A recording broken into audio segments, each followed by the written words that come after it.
hors série sur la ville la plus chère au monde.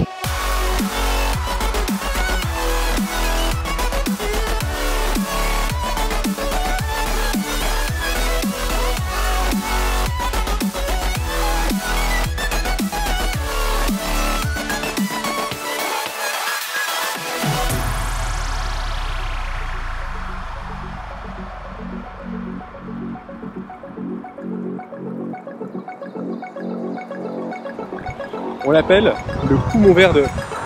Ah non, on a un con. On l'appelle le Kowloon Park. Regarde.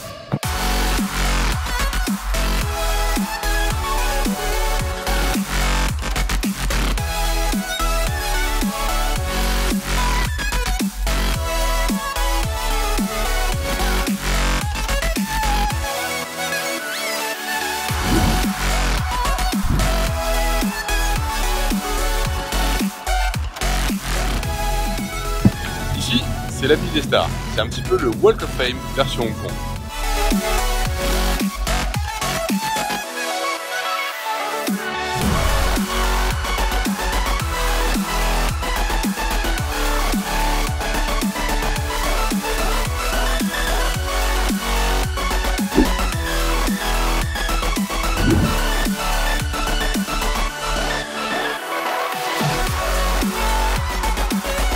Dans le tram Peak.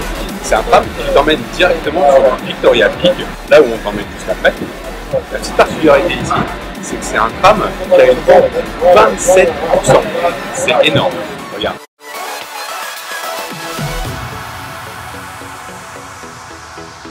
Je t'ai parlé d'une super vue, je crois.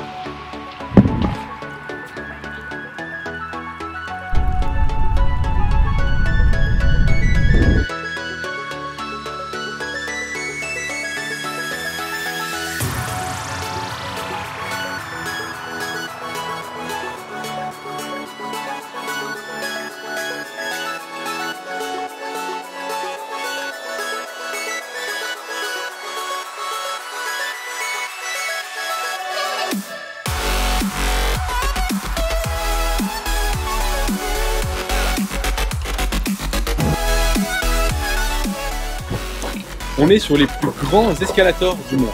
Ils font 796 mètres de long et sont répartis sur 20 niveaux différents. Ils ont été créés pour que les personnes qui vivent ici puissent le matin entre 6h et 10h descendre travailler. Et de 10h à minuit, l'escalator fait remonter les personnes chez elles.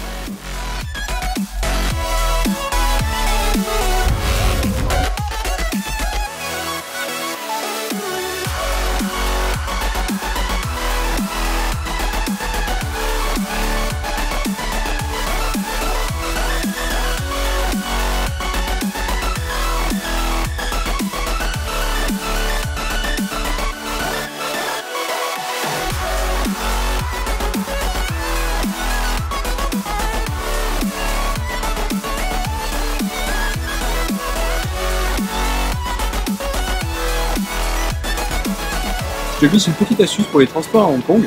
Il faut que tu prennes la carte Octopus dès que tu arrives à l'aéroport et elle te servira avec quasiment tous les types de transports. Le bus, le métro, le taxi et tu peux même l'utiliser dans quasiment 22 000 enseignes. Franchement, c'est pratique.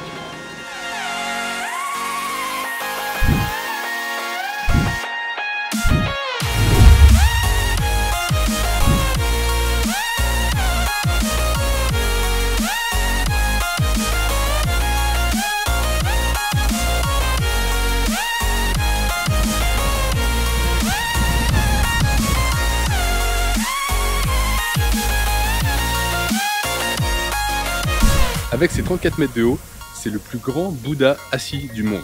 Il a fallu 12 ans de travaux pour le réaliser. On se sent pas un peu tout petit à côté ?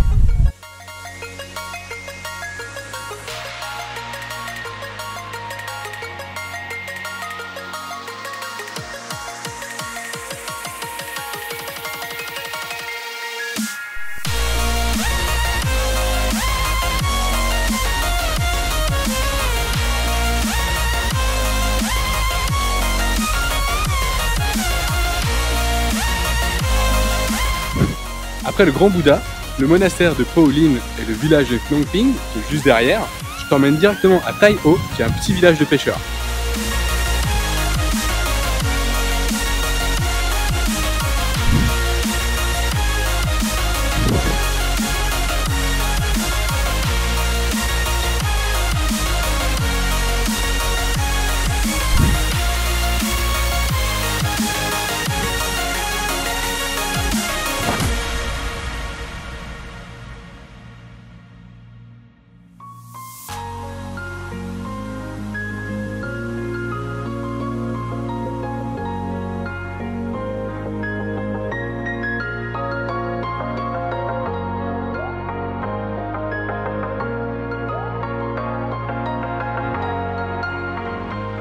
Alors il y a une spécialité à Tai Ho, c'est une spécialité culinaire, c'est le poisson séché.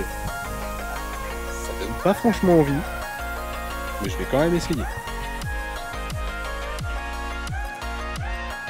Voilà, j'ai essayé.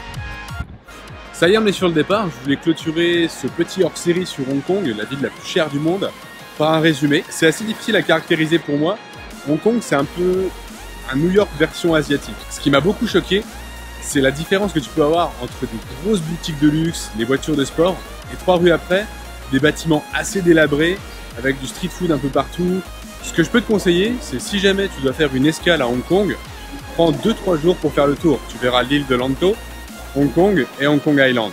Tu pourras te faire une idée comme ça. On se retrouve très vite pour la Chine.